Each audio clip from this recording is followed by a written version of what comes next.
Del libro del Siráside o Eclesiástico. En aquel tiempo surgió Elías, un profeta de fuego. Su palabra quemaba como una llama. Él hizo caer sobre los israelitas el hambre y con celo los diezmó. En el nombre del Señor cerró las compuertas del cielo e hizo que descendiera 3 veces fuego de lo alto. Qué glorioso eres, Elías, por tus prodigios. ¿Quién puede jactarse de ser igual a ti? Tú resucitaste del sepulcro a un muerto. Lo arrancaste de la muerte por la palabra del Altísimo. Tú llevaste la ruina a los reyes y a la muerte a los príncipes en su lecho. Tú escuchaste las amenazas del Dios en el Sinaí y sus palabras de castigo en el Horeb. Tú ungiste a reyes, vengadores, y nombraste como sucesor tuyo a un profeta. En un torbellino de llamas fuiste arrebatado al cielo, sobre un carro tirado por caballos de fuego. Escrito está de ti que volverás cargado de amenazas en el tiempo señalado, para aplacar la cólera antes de que estalle, para hacer que el corazón de los padres se vuelva hacia los hijos y congregar las tribus de Israel. Dichosos los que te vieron y murieron gozando de tu amistad. Pero más dichosos los que estén vivos cuando vuelvas. Cuando Elías fue arrebatado por el torbellino, Eliseo quedó lleno de su espíritu. Ningún príncipe lo intimidó, nadie lo pudo dominar, ninguna cosa le era imposible, y aun estando en el sepulcro, resucitó a un muerto. En vida hizo prodigios y después de muerto, obras admirables. Palabra de Dios, te alabamos, Señor. Esta lectura, hermanos, habla del profeta Elías, un profeta que predicó en el reino del norte de Israel en el siglo IX a.C. Pero está tomada del libro del Siráside o Eclesiástico, no del libro de los reyes, del primero y del segundo, sino del libro del Eclesiástico. Es un libro que se escribió en el siglo II a.C. Es de los últimos libros del Antiguo Testamento. Recibe el nombre de Eclesiástico, pero también Siráside. Siráside porque el autor de este libro se llamaba Jesús ben Sirá, y entonces es la obra de Jesús ben Sirá, o sea, el Siráside.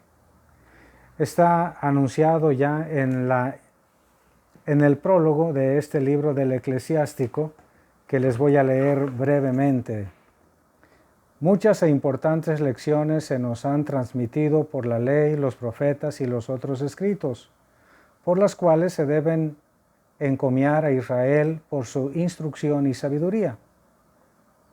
Pero como es razón que no solo los lectores se hagan sabios, sino que puedan también estos amigos del saber ser útiles a los de fuera, tanto de palabra como por escrito. Mi abuelo Jesús, después de haberse dado intensamente a la lectura de la ley, los profetas y los otros escritos de los antepasados, haber adquirido gran dominio sobre ellos, se propuso también él escribir algo tocante a la instrucción y la sabiduría.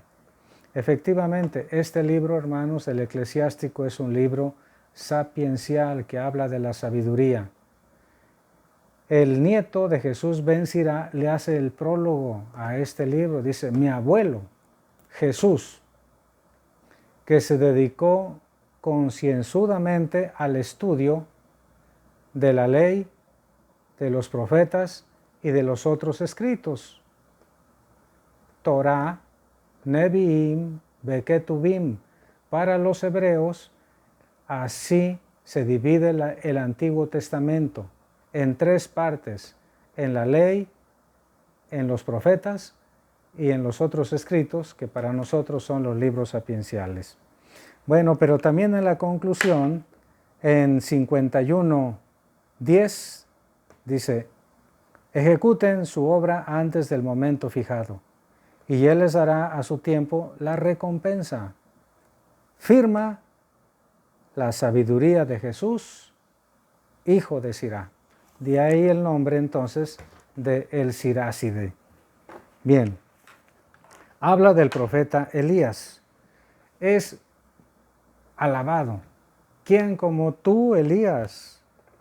Porque queda claro para la tradición israelita que los profetas eran realmente hombres de Dios, hombres enviados por Dios, que se caracterizaban por anunciar y denunciar.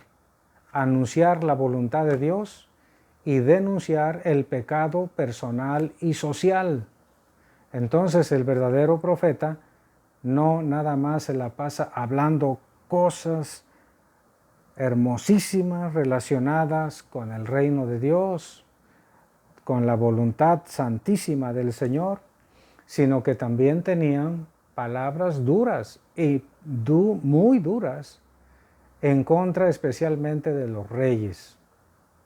Aquí en este libro del Eclesiástico, pues solamente se salvan el rey David, el rey Ezequías y el rey Josías, porque todos los demás se corrompieron terriblemente. Qué glorioso eres, Elías, por tus prodigios, porque a Elías le tocó predicar en una etapa nefasta, religiosamente hablando, en Israel, en el reino del norte. Un abandono completo de la ley de Dios, un desconocimiento terrible de las enseñanzas de Dios, persecución a muerte de los profetas de Dios. Solo se salvó Elías, pero Elías era un enviado de Dios, y Elías, con el poder de Dios, sembró la palabra, destruyó a los profetas de deidades paganas inexistentes, en particular de Baal. Tú escuchaste, dice, las amenazas de Dios en el monte Sinaí y sus palabras de castigo en el Horeb. Es el mismo monte, el Sinaí y el Horeb es el mismo. Tú ungiste a reyes y es más, nombraste como profeta a un sucesor tuyo. Está hablando del profeta Eliseo, casi tocayos. Elías, maestro y padre espiritual de Eliseo, discípulo, hijo espiritual de Elías, otro profeta también grandioso, pero no de la talla de Elías. Hace alusión a que el profeta fue llevado al cielo sobre un carro tirado por caballos de fuego. Y escrito está de ti que volverás, cargado de amenazas para el tiempo señalado, para aplacar la cólera de Dios antes de que estalle. ¿Por qué? Porque otra vez la humanidad hace caso al mal y desconoce a Dios. Volverás. Dichosos los que te vieron allá en el siglo IX antes de Cristo. Dice Ben Sirá en el siglo II antes de Cristo. Pero más dichosos serán los que te vean cuando vuelvas. Y estaba escrito precisamente que Elías habría de volver justamente para inaugurar los tiempos mesiánicos, los tiempos del Mesías, la llegada del enviado, la llegada del Salvador del mundo. Por eso le preguntan a Cristo: Señor, ¿por qué dicen que tiene que venir Elías? Y dice Cristo: fue Juan el Bautista. O sea que Juan el Bautista tenía el poder de Elías, el espíritu de Elías.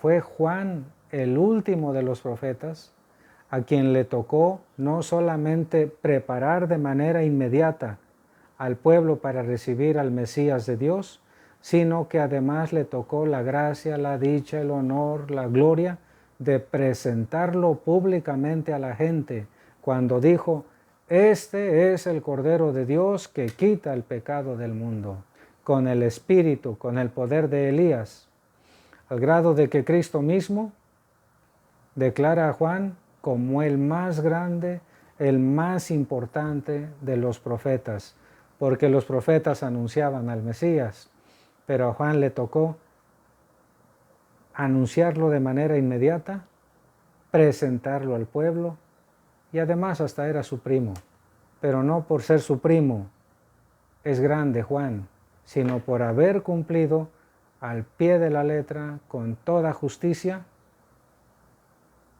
el ministerio que le fue encargado: preparar y disponer los corazones para Cristo.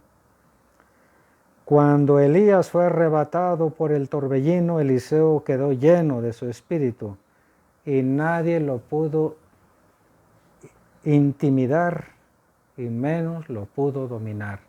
Igualito que Elías, puso en su lugar al rey de ese tiempo, prepotente, ladrón y matón, Ahab. Pero el profeta de Dios, el auténtico profeta, tiene que denunciar, aunque algunos oídos se sientan lastimados, aunque algunos digan: ¿eso es lo que Dios dice? Pues sí. Todo padre, toda madre corrige a los hijos por su bien, no porque los odien, porque la corrección es una necesidad. Y Dios, hermano, nos corrige a través de su palabra, que es pronunciada por los profetas contemporáneos. La bendición de Dios Todopoderoso, Padre, Hijo y Espíritu Santo, descienda sobre todos y les acompañe siempre. Compartan, divulguen el video, por favor, hermanos. Muchas gracias.